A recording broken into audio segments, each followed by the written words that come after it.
Fortune synergy YouTube channel में आज आप सभी का बहुत बहुत स्वागत है। आज बात करते हैं 25 अक्टूबर 2022 को होने वाली महत्वपूर्ण खगोलीय घटना। इस साल का अंतिम सूर्य ग्रहण इतना महत्वपूर्ण क्यों है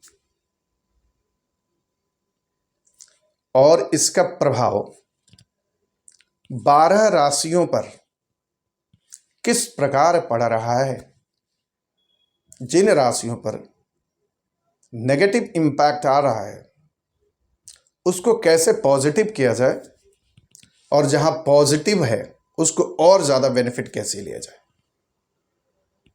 विश्व में आने वाले समय में क्या घटना घट सकती है या आम जनमानस पर इसका क्या प्रभाव है, इन सारे विषयों को क्रमवार ढंग से चर्चा करते हैं। तो अगर इस चैनल पर आप नए हैं, इस चैनल के वीडियोस आपको अच्छे लगते हैं, ज्ञानवर्धक विषय आपको लगता है, तो इस वीडियो को आप सब्सक्राइब कर सकते हैं, लाइक कमेंट भी कर सकते हैं। चर्चा को आगे बढ़ाते हुए नवग्रहों में सूर्य को राजा का स्थान प्राप्त है। राजा अनुशासन प्रिय, दंडाधिकारी, सेल्फ एगो, आत्मा के कारक है सूर्य, हमारे स्वाभिमान का कारक है। कारण कि राजा अपने आप में गौरव का कारण होता है, स्वाभिमानी होता है, अनुशासन प्रिय होता है। 25 अक्टूबर को 2:29 से लेकर के शाम के 6:48 तक सूर्य ग्रहण हो रहा है, जिसमें हमारे भारत में इसका प्रभाव 4:28 से लेकर के 5:40 तक रहेगा। सूर्य ग्रहण का प्रभाव इसलिए भी महत्वपूर्ण बन जाता है कि इस बार यह सूर्य ग्रहण दीपावली के दूसरे दिन यानी अमावस्या तिथि में ही हो रहा है। तो दीपावली, लक्ष्मी पूजन, मंत्र साधना या उत्सव पर इसका क्या प्रभाव पड़ रहा है, इसको भी देखते हैं। पहले समझते हैं सूर्य ग्रहण का प्रभाव कहां कहां आ रहा है। मेष राशि में सूर्य उच्च के हो जाते हैं। मेष राशि को राजा का दरबार कहा जाता है, राज सिंहासन है वो मेष राशि।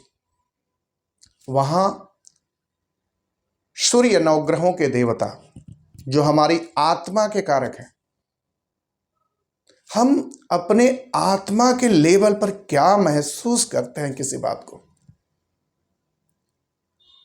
वो बताते हैं। सूर्य 17 अक्टूबर को तुला राशि में गोचर कर रहे हैं, जो 16 नवंबर तक करेंगे। मेष राशि में रहने वाला सूर्य जो राज दरबार को संभालता हो, राज सिंहासन पर बैठता हो, तुला राशि में राहु के द्वारा ग्रहण लग रहा है। तुला राशि में पहले भी केतु का प्रभाव है, केतु का गोचर चल रहा है। उसके पहले शुक्र भी तुला राशि में प्रवेश कर रहे हैं। तो इस ग्रहण में 5 ग्रहों का असर आ रहा है। ऑलरेडी केतु तो चल ही रहे हैं तुला राशि में, राहु का मेष राशि से 7वीं दृष्टि तुला राशि पर पड़ रही है। सूर्य शुक्र भी अपनी राशि में आ रहे हैं, चंद्रमा भी उस दिन अमावस्या होने की वजह से तुला में ही होंगे, शनि अपनी मकर राशि में वक्री अवस्था से तुला राशि को देख रहे हैं। अगर मेष राशि राज सिंहासन है तो तुला आम जनता है। ज्योतिष यह स्पष्ट करता है कि जब राजा सूर्य तुला राशि में आते हैं तो राजकाज छूट जाता है उनका, और हमारे जैसे एक सामान्य नागरिक बन जाते हैं। सामान्य नागरिक का मतलब क्या है कि वो हर चीज को महसूस करते हैं एक साधारण मानव की तरह। अनुशासन, प्रियता, आत्मविश्वास, उनका ईगो, सब कुछ यहां साइड में हो जाता है। और सूर्य यहां अपने आप को कंफर्टेबल फील नहीं करते, कारण कि सूर्य राजा है, नियम बनाने वाले हैं, उस नियम का पालन करने के लिए आदेश करने वाले हैं, राजकाज का संचालन करने वाले हैं। वही तुला राशि व्यवहार, व्यापार और संबंधों की राशि। तो ये तुला राशि पर जो ग्रहण हो रहा है राहु का, स्वाति नक्षत्र में हो रहा है, जिसका अधिपति स्वयं राहु है। तुला राशि में चित्रा, स्वाति और विशाखा 3 नक्षत्र आते हैं। तो अब इतनी बड़ी पाप प्रभाव तुला राशि पर चल रहा है, इसको ठीक कौन कर सकता है? कारण कि हर कोई अस्त व्यस्त रहेगा, इस ग्रहण का प्रभाव सब पे ही आना है। कि जहां 5 ग्रहों का प्रभाव तुला राशि पर पड़ रहा है, तुला राशि इतना पीड़ित हो रहा है, तो इन ग्रहों के आपसी युद्ध को कौन ठीक कर सकता है? तो इन सबको ठीक करने वाले और सब कुछ अच्छा प्रभाव देने वाले केवल और केवल बृहस्पति हो सकते हैं। लेकिन बृहस्पति स्वयं ही सूर्य से 6ठे स्थान में चल रहे हैं, उनकी दृष्टि तुला राशि पे नहीं है, तो इसका पॉजिटिव प्रभाव तो नहीं आएगा। तो निश्चित ही है कि आम जनमानस में इसका बहुत अच्छा प्रभाव नहीं होने वाला, या संसार में, इस विश्व में इस घटना का पॉजिटिव रिजल्ट तो नहीं आने वाला। स्वाति नक्षत्र बताता है कि स्वाति नक्षत्र जो होता है वो वेल लॉन्ग प्लानिंग के लिए होता है। कोई आपकी लंबी योजना बनानी हो तो स्वाति नक्षत्र में बने, वो कारगर सिद्ध हो। राजा जब स्वयं आम जनमानस की तरह हो जाता है तो राजकाज कौन संभालेगा? तो राजकाज अस्त व्यस्त हो जाता है। वैसे भी मेष में जब सूर्य उच्च को होते हैं, तुला में आते हैं, तो कुंडली और राशि निर्धारण के समय में आप देखेंगे कि शाम के 6 बजे से लेकर 8 बजे तक का समय जो होता है, ऑफिस से काम करने के बाद हम घर लौट आते हैं। व्यापार करने वाले व्यापारी अपने अपने घर को आते हैं, आराम करते हैं। तो इस प्रकार आत्मा का कारक सूर्य यहां आकर के कंफर्टेबल फील नहीं करते, कारण कि तुला राशि में 3-3, 4-4 पाप प्रभाव आ रहा है। राहु का अलग प्रभाव आ रहा है, शनि का अलग प्रभाव आ रहा है, शुक्र जो स्वयं की राशि के मालिक स्वयं की राशि में है, उनका भी गलत प्रभाव आ रहा है, केतु का भी गलत प्रभाव आ रहा है। सूर्य अग्नि तत्व के हैं और शुक्र जल तत्व का प्रतिनिधित्व करते हैं। तो सूर्य और शुक्र में आपसी संबंध कैसे एक जैसा हो सकता है, या मेल मिलापक कैसे हो सकता है? तो इसका प्रभाव तुला राशि पर बहुत ज्यादा पड़ने वाला है।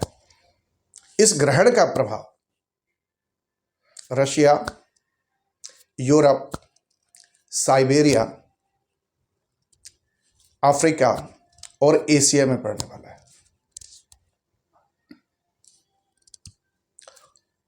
और वर्तमान कई महीनों से आप रशिया और यूक्रेन की समस्या को देख रहे हैं।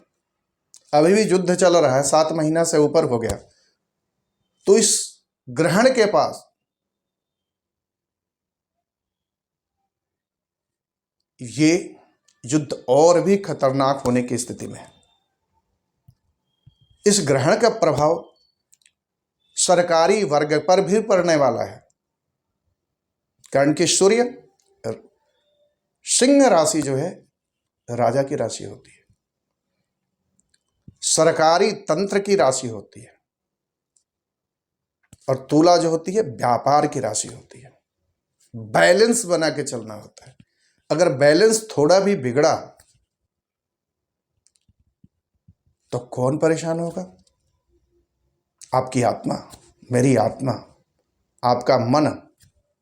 तो इरिटेटिंग सिचुएशन तो चलेगी, सबके जीवन में चलेगी, ऊपर नीचे। लेकिन सबसे ज्यादा प्रभावित कौन होगा? तो सबसे ज्यादा प्रभावित जो होने वाले हैं, जिनकी सूर्य की महादशा चल रही है, वो ज्यादा प्रभावित होंगे। जिनकी तुला राशि है वो ज्यादा प्रभावित होंगे। चित्रा, स्वाति, विशाखा नक्षत्र में जिनका जन्म हुआ हो वो ज्यादा प्रभावित होंगे। लग्न हो या चंद्र राशि भी चंद्रमा उस नक्षत्र में हो, वो भी ज्यादा प्रभावित होने वाले हैं।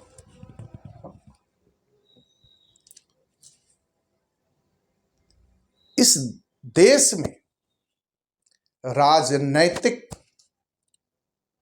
या व्यापारिक हलचल तो होगी। कुछ न कुछ ऐसे निर्णय लिए जाएंगे, कुछ न कुछ ऐसी घटनाएं होंगी कि आम जनमानस के लिए कोई न कोई परेशानी का कारण बन सकता है। महंगाई इतनी बढ़ सकती है, क्योंकि सूर्य अग्नि है। अपने कठोर नियम, राजा का नियम, अनुशासन प्रिय नियम वो चलाएंगे। और व्यापारी वर्ग या आम जनता उसके प्रभाव में तो आएगी। तो इस वीडियो के आगे की स्थिति में मैं बता रहा हूं कि हर एक राशि पर इसका क्या प्रभाव पड़ेगा। दूसरा पक्ष कि दीपावली के दूसरे दिन जब ये सूर्य ग्रहण हो रहा है तो दीपावली मनेगी तो किस प्रकार मनाई जाएगी?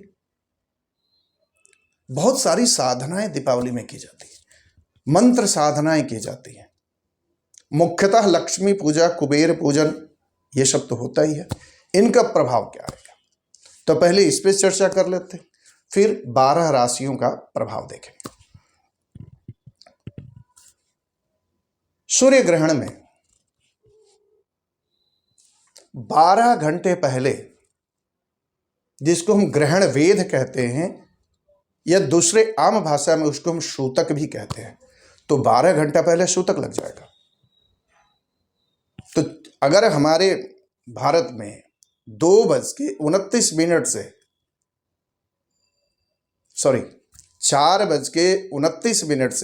5:40 तक ये ग्रहण दृश्य है, तो उसके 12 घंटा पहले मतलब 4:30 बजे सुबह घंटा का ग्रहण का सूतक लग जाएगा। तो इसमें दीपावली पूजन कहीं भी बाधित नहीं हो रही।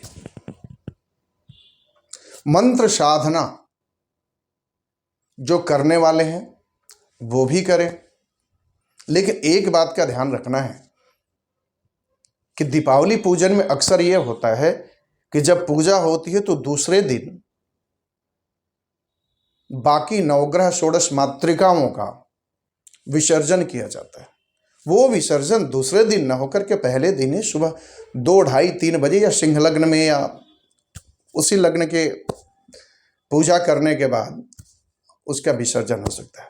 मंत्र साधनाएं जो करने वाले साधक हैं वो भी अपनी मंत्र साधना करेंगे। ग्रहण में खास करके जो बातें होती है कि मंदिर में प्रवेश वर्जित होता है, देव मूर्ति को स्पर्श नहीं किया जा सकता। वो खासकर नियम आपके दिन में चलेंगे, लेकिन ग्रहण काल में कुछ बहुत सारी चीजें परिहार के लिए भी होती हैं और कुछ ग्रहण के दुष्प्रभाव से बचने के लिए किया जाता है। धर्मशास्त्र कहता है कि जब भी ग्रहण लगे उस समय भोजन नहीं करना चाहिए, उसमें बेवजह वाद विवाद या प्रलाप नहीं करने चाहिए। उस समय कोशिश ये होनी चाहिए कि हरिस्मरण करना चाहिए, मंत्र जाप करना चाहिए, दान करना चाहिए। पूजा वो भी बिना देव स्पर्श किए हो। मंदिरों में पट बंद होते हैं तो उस समय आप पूजा कर सकते हैं, पाठ कर सकते हैं, कोई भगवान की पुस्तक पढ़ सकते हैं। ये हमारा धर्मशास्त्र का ये निर्णय है। ये सारी बातें की जाती है। जो गर्भवती महिलाएं होती हैं उनमें ग्रहण का प्रभाव बहुत ज़्यादा नेगेटिव आता है, इसलिए उन लोगों को थोड़ी सी खास अपने ध्यान रखना चाहिए। ग्रहण काल में खासकर ग्रहण काल जब समाप्ति हो जाती है उसके बाद गंगाजल से अपने घर को पोंछा लगवाइए, छींटा लगवाइए। भगवान का पूजन पाठ करने से पहले स्नान करिए, कारण कि सूतक काल के बाद स्नान जरूरी होता है। स्नान करें, गंगाजल डाल के स्नान करें, फिर भगवान की पूजा पाठ करें, कुछ दान पुण्य करें। ग्रहण के बाद कहा जाता है कि कुछ दान पुण्य करना जरूर चाहिए, कारण कि वो सूतक काल से निकलने के बाद बहुत सारे बैड एनर्जीज होती हैं, बैड वाइब्स होती हैं, वो सारी चीज़ें दूर होती है और गंगाजल का छिड़काव करना चाहिए। फिर भगवान की पूजन पाठ करिए। वो नियमतः ये सब सबको ही लगभग पता होगा। अब बात करते हैं 12 राशियों पर इस होने वाले सूर्य ग्रहण का क्या प्रभाव पड़ेगा। मेष राशि से शुरुआत करते हैं। मेष राशि से 7वीं राशि जो आती है 180 डिग्री के एंगल पे जो आती है वो तुला राशि। तुला राशि में ही सूर्य ग्रहण हो रहा है। मेष राशि वालों के लिए खास करके हिदायत है कि थोड़ी सी व्यवहारिकता पर ध्यान दें। छोटे छोटे बातों के ले करके बेवजह वाद विवाद ना करें। एक बहुत अच्छी बात है कि सूर्य और शुक्र का नीच भंग हो रहा है, लेकिन जब मित्रों द्वारा नीच भंग होता हो तो वो अच्छा प्रभाव देता है, अच्छा परिणाम देता है। लेकिन सूर्य और शुक्र एक दूसरे के शत्रु हैं। शनि अगर मकर में बैठ करके वो नीच भंग कर रहे हैं, उनकी दृष्टि आ रही है, तो शनि और शुक्र भी दोनों भी सूर्य के दुश्मन कहे गए हैं। राहु भी वो है और केतु तो ऑलरेडी है। चंद्रमा भी तुला राशि में होंगे। तो मेष राशि वालों के लिए पैसा तो आएगा, पैसा में कहीं दिक्कत नहीं आएगी, लेकिन पैसों को लेकर के वाद विवाद हो सकती है। इन वाद विवादों से बचें। घर में पत्नी से भी कुछ विवाद हो सकते हैं, छोटी मोटी बातों को लेकर के। पत्नी का पति से, पति का पत्नी से, या कोई बहुत पहले की बातें होंगी जो इस समय कुछ बातें निकल के आ सकती है। तो बेहतर होगा कि उन सब चीज़ों पर ध्यान ना दे करके लेट गो वाली सिचुएशन और थियोरी को लेकर चला जाए। लेकिन आने वाला समय आपके लिए सूर्य ग्रहण का प्रभाव जो होगा, पैसे रुपए में दिक्कत नहीं आ रही, व्यापार वगैरह सारे ठीक चलेंगे। लेकिन वैसे भी आपकी राशि के ऊपर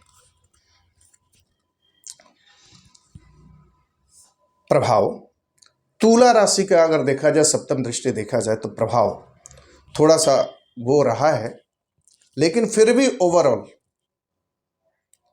आपके लिए उतना बुरा असर नहीं आएगा। इसका अगर कहीं ना कहीं आप महसूस करते हैं कि इस बुरे प्रभाव होना तो चाहिए ही नहीं, लेकिन फिर भी अगर लगता है तो अपने लग्नेश को मजबूत करिए। लग्नेश में वो ताकत होती है कि कैसी भी परिस्थिति को व्यक्ति झेल जाता है और हंसते हंसते झेल जाता है। लग्नेश को मजबूत करना है, मंगल को मजबूत करिए। यह सबसे बेहतर है कि सूर्य का मंत्र का जाप करिए। सूर्य के मंत्र का जाप करना है, सूर्य के मंत्र का पाठ करना है। सूर्य के मंत्र को ज़्यादा से ज़्यादा जितना कर सकते हैं ग्रहण काल में करें, आपके लिए बहुत अच्छा होगा। कारण कि सबसे ज़्यादा पीड़ित कौन है? सूर्य ही तो है। तो सूर्य को आप जब ज़्यादा मजबूती से उनके प्रभाव को बढ़ाएंगे, उनको प्रसन्न करेंगे, उनकी शक्ति को बढ़ाएंगे, मंत्र जाप द्वारा, मंत्र पाठ द्वारा, स्तोत्र पाठ द्वारा, तो सूर्य की स्थिति मजबूत होगी। तो बाकी ग्रहों की वहाँ स्थिति, पापी ग्रहों की स्थिति डाउन होगी, तो आपको अच्छे प्रभाव मिलेगा। हालांकि समय बुरा नहीं, आपके लिए अच्छा समय। आप आगे बढ़े और भगवान का नाम लेते हुए आगे बढ़े। अब बात करते हैं वृष राशि की। वृष राशि की जो जातक हैं, उनकी राशि के हिसाब से छठे घर में ये ग्रहण हो रहा है। छठा घर जो होता है ऋण, रोग, शत्रु, कंपटीशन, आपके धैर्य।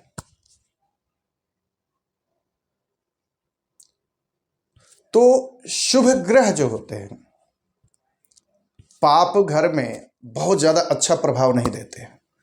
तो कोई पहले का ब्याज या लोन या उधारी, इस तरह की स्थिति आपके जीवन में आ रही है,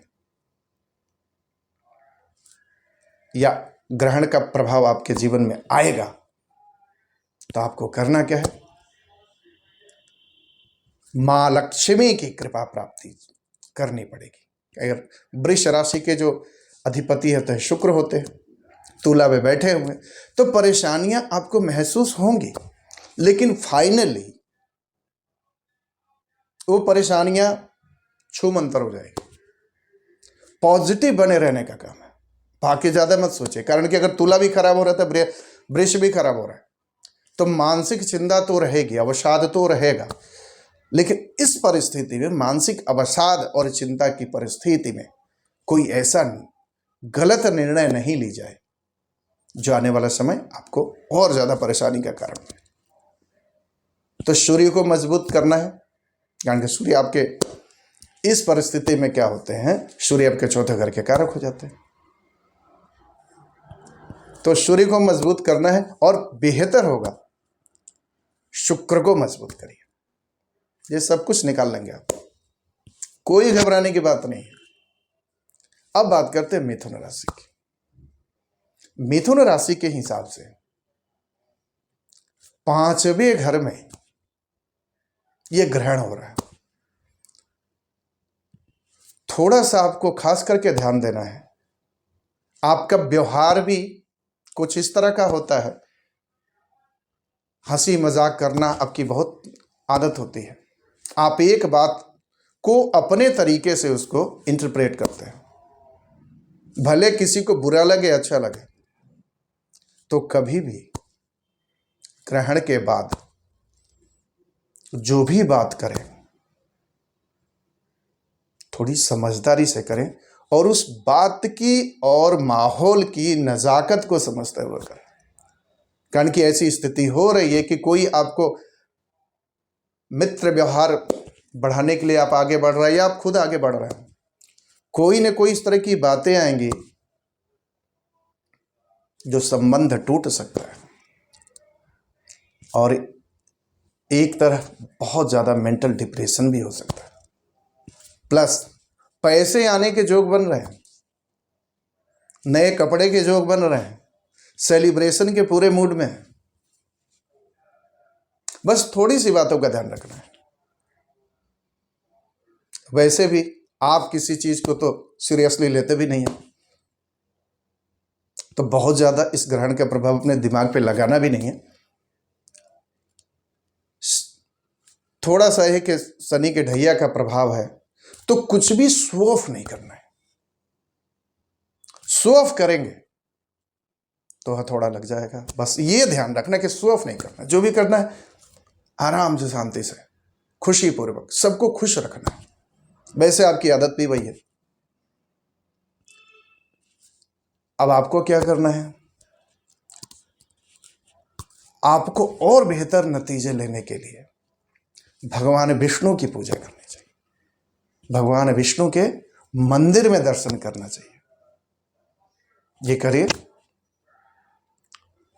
ग्रहण का प्रभाव बहुत ज़्यादा नहीं पड़ने वाला है, नेगेटिव प्रभाव। और ये जो विष्णु भगवान की आप पूजा करते हैं और उनके मंदिर में दर्शन करते हैं, तो हो सकता है आपके जीवन में बहुत बड़ा बदलाव आ जाए, पॉजिटिव बदलाव, जो बहुत अच्छा रहेगा। अब बात करते हैं कर्क राशि की। कर्क राशि वालों के लिए समय बुरा नहीं है, लेकिन अगर कहीं मकान लेने की प्रक्रिया चल रही है,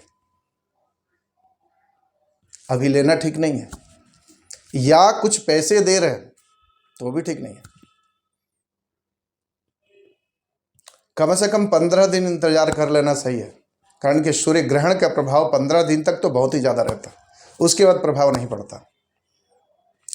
कहीं ना कहीं पैसे रुपए के लेन देन में समझदारी रखनी है।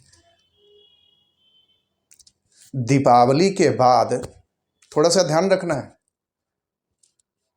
गहने वगैरह या कोई बढ़िया कपड़े जो आप अपने लिए सिलवा के लाए हैं या खरीद के लाए हैं, उसका ध्यान रखें। मे बी कि कहीं आग वाग से जले नहीं या चोरी ना हो जाए। गहने चोरी होने के भी अंदेशा दिख रहा है, तो ये थोड़ा सा ध्यान रखना। और बाकी 15 दिन के बाद सब कुछ ठीक है, बुरा नहीं है आपके लिए। कारण कि चंद्रमा जो है आपके राशि के मालिक है, तो तुला में जब भी चंद्रमा रहेंगे तो बुरा रिजल्ट तो नहीं आएगा, हाँ, लेकिन थोड़ी सी फ्रस्ट्रेशन वाली स्थिति बनेगी। तो घबराने की बात नहीं है।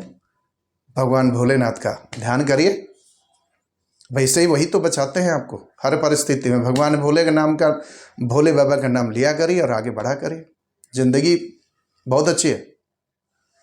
आगे बात करते हैं सिंह राशि की। सिंह राशि के जातकों के लिए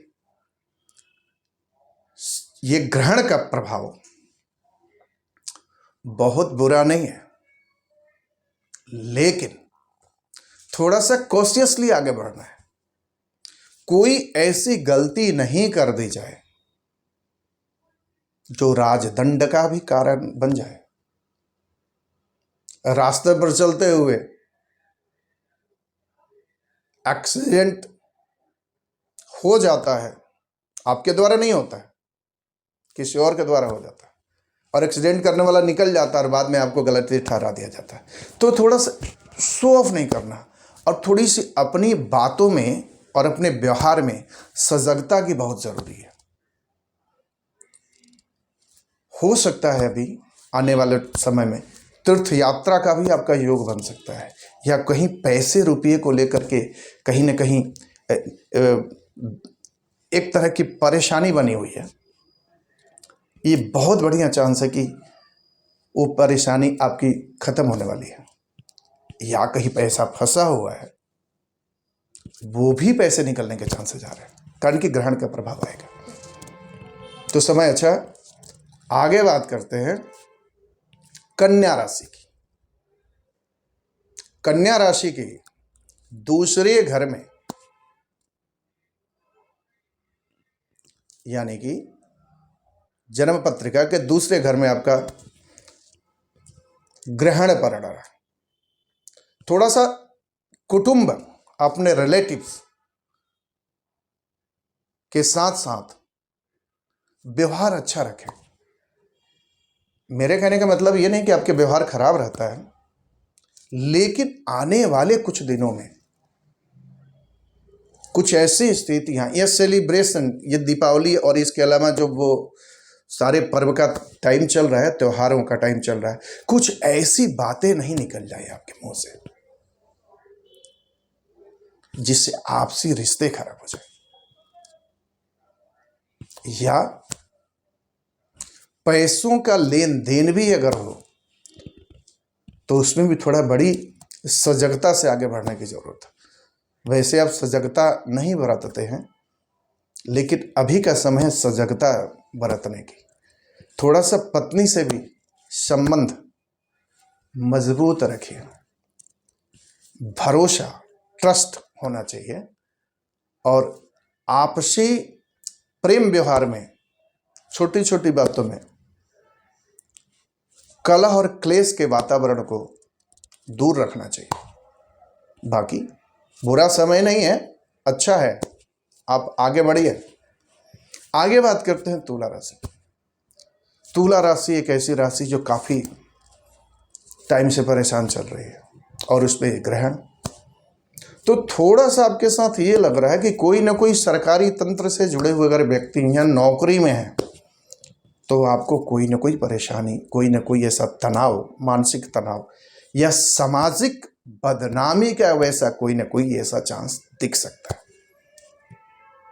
इस चीज को थोड़ा ध्यान रखना है। और वैसे बहुत ज्यादा परेशानी में चल रहा है, लेकिन ये समय उतना बुरा नहीं है, कारण कि आपके राशि आपके बागडोर को संभाल रखे हैं। तुला राशि के मालिक खुद ही तुला में बैठे, लेकिन ये देखना है चारित्रिक गिरावट नहीं आनी चाहिए। ऐसे बहुत मौके मिलेंगे, और सूर्य है महाराजा, तो चरित्र से कहीं अगर आपने लड़खड़ाने की कोशिश करी तो बात बहुत आगे तक जाएगी, फिर संभालना मुश्किल हो जाएगा।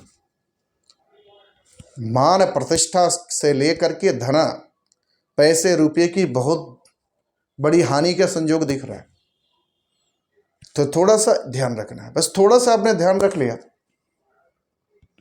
बाकी तो राशि संभाल ही लेंगे,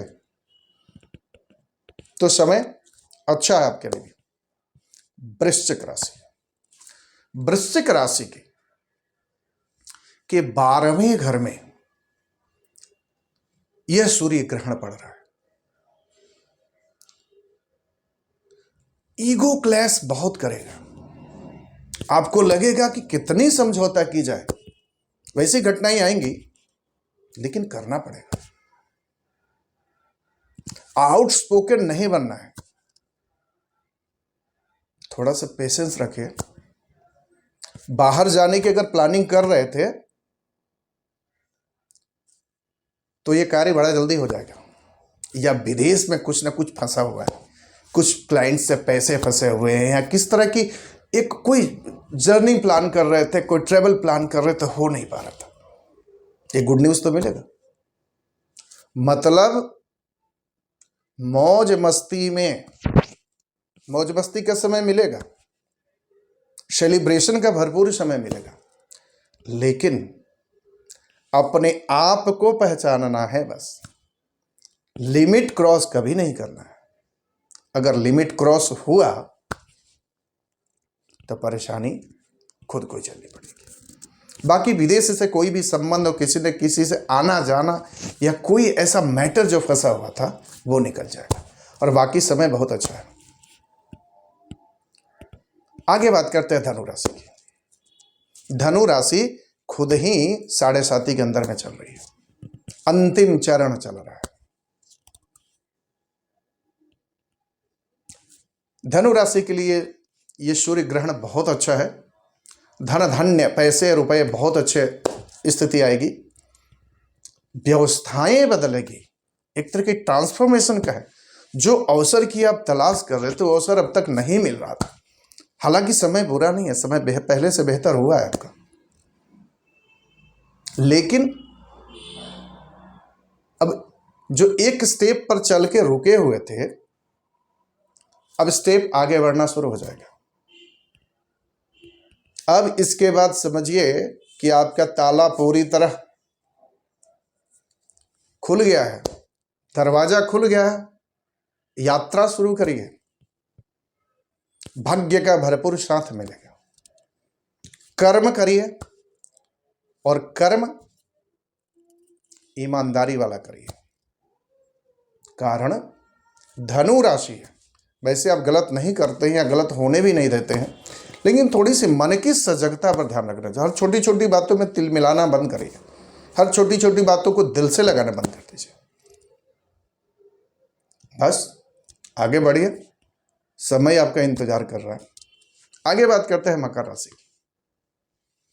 मकर राशि पर भी 7.5 चल रही है, लेकिन बावजूद इसके आपकी कैरियर के घर में ग्रहण हो रहा है। अगर यही नीच भंग नहीं होता तो परेशानियां तो बढ़ती, लेकिन नीच भंग चाहे जैसा भी हो, नीच भंग आपको कहीं बचा भी रहा है तो कहीं परेशानियां डाल भी रहा है, लेकिन परेशानियां ना के बराबर रहेगी। तो कैरियर में उछाल आएगा, कैरियर में इस तरह की बातें आपको मिले, कुछ अच्छे योजनाएं आपको क्रियान्वित होगी, या कोई ऐसा जॉब मिल सकता है जिसमें आप काफ़ी दिनों से उसको ट्रायल में थे, नहीं मिल रहा था, अचानक उसका कुछ ना कुछ पॉजिटिव रिस्पॉन्स आना शुरू हो जाएगा और समय आपके लिए भी अच्छा है। कुंभ राशि, कुंभ राशि वालों के लिए धर्म, पैसा, विदेश के साथ साथ सेलिब्रेशन, क्या करें या कंफ्यूजन रहेगा। पैसा आ रहा है, नास्तिक बन जाएंगे, नास्तिक बनेंगे, आस्तिक बनेंगे, पैसे आने बंद हो जाएंगे। तो यहां धर्म और कर्म में थोड़ा सा बैलेंस रखना बहुत जरूरी है। और बाकी हनुमान जी की पूजा करिए, हनुमान चालीसा का पाठ अगर ग्रहण काल में भी करते हैं तो आपको बहुत अच्छा लाभ मिलेगा। आगे बात करते हैं मीन राशि की। मीन राशि के लिए ये ग्रहण शुभ प्रभाव तो नहीं देगा, कारण कि भरे बाजार में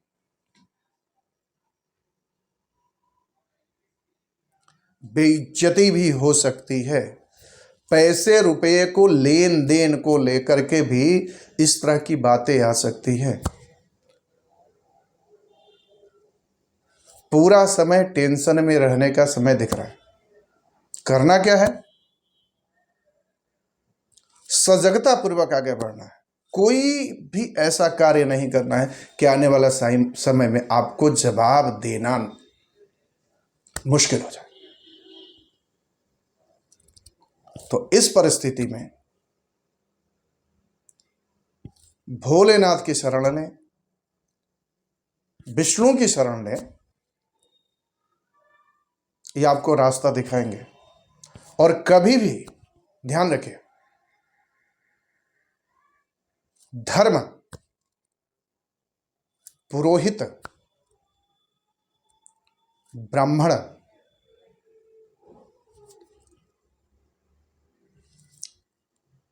से कभी लिमिट क्रॉस मत करिए, कारण कि बचेंगे उन्हीं के द्वारा। मीन राशि होती है, बृहस्पति की राशि होती है, और बृहस्पति कारक होते हैं। अगर धर्म से रिलेटेड जो भी चीजें हैं आपने वहां थोड़ी सी भी लापरवाही करी, बचना मुश्किल होगा। तो धर्म का मान सम्मान करें, बड़े बुजुर्ग संतों का आशीर्वाद लें, कभी ऐसा कार्य ना करें कि उनका श्राप भी ना, उनकी बद्दुआ भी ना आपके लिए जहर का काम करे। तो मीन राशि वालों के लिए खास करके कि धर्मपथ पर चले, कोई वैसा कार्य ना करें, कारण कि कमिटमेंट कौन है? सूर्य, और आपके 8वें घर में चल रहे हैं, कमिटमेंट टूटेगी। और सूर्य जब 8वें घर में होते हैं ना, तो घुट घुट के जीना हो जाता है। तो सूर्य को बृहस्पति का बल दीजिए, और सूर्य आपके बुरे नहीं होंगे, कारण कि बृहस्पति मीन के मालिक हैं। बृहस्पति जितना धर्म कर्म पर अड़िग रहेंगे, सही रहेंगे, धर्म भ्रष्ट नहीं होंगे, आप जीवन में उतना ही आगे बढ़ते रहेंगे। लेकिन धर्म कर्म से भ्रष्ट होंगे, कमिटमेंट से भ्रष्ट होंगे, फिर तो भगवान भी आपको नहीं बचा सकते, यह सत्य बात है। तो करना क्या है? नियम पूर्वक बड़ों का मान सम्मान दें, अपनी बातों पर ध्यान रखें, प्लस अपने धर्म का मान सम्मान करें, और बाकी दैनिक रूटीन वाले कर्म करते रहें, कोई दिक्कत नहीं है। ऐसा नहीं है कि पैसा नहीं है, पैसा आ रहा है लेकिन फ्लो नहीं दिख रहा है। इसी दरम्यान कभी भी आएगा, अच्छा पैसा आएगा। तो थोड़ी सी सामाजिक बदनामी न हो, इसलिए वाद व्यवहार में, वाद विवाद में थोड़ा नहीं बढ़ना चाहिए, बस इतना ज़्यादा ध्यान रखनी। बाकी ये सूर्य ग्रहण सबके लिए मंगलमय होगा। ये सूर्य ग्रहण, चंद्र ग्रहण जितने भी आते हैं वो हमें एहसास कराते हैं, या सौरमंडल की जितनी भी घटनाएं होती हमें एहसास करते हैं, हम सजग बने, हम अपने कर्मों को पहचानें, हम अपने दायित्वों का निर्वहन करें। अगर ये सारा चीज हम कर रहे हैं तो कोई बहुत बड़ा प्रभाव नहीं। अगर जन्म पत्रिका में उस तरह की बड़ी दोष नहीं लगे हैं तो समय आराम से निकल जाएगा। तो इन बिंदुओं पर ध्यान देते हुए सूर्य ग्रहण आप सबके लिए अच्छा खबर लेके आए। वैसे भी त्योहार का समय चल रहा है, भगवान गणपति, माता लक्ष्मी, बाबा भोलेनाथ, बस ईश्वरीय कृपा आपके साथ चले, उन लोगों का आशीर्वाद हमारे साथ रहे, इसी कामनाओं के साथ आज का टॉपिक यहीं विराम देता हूं। धन्यवाद।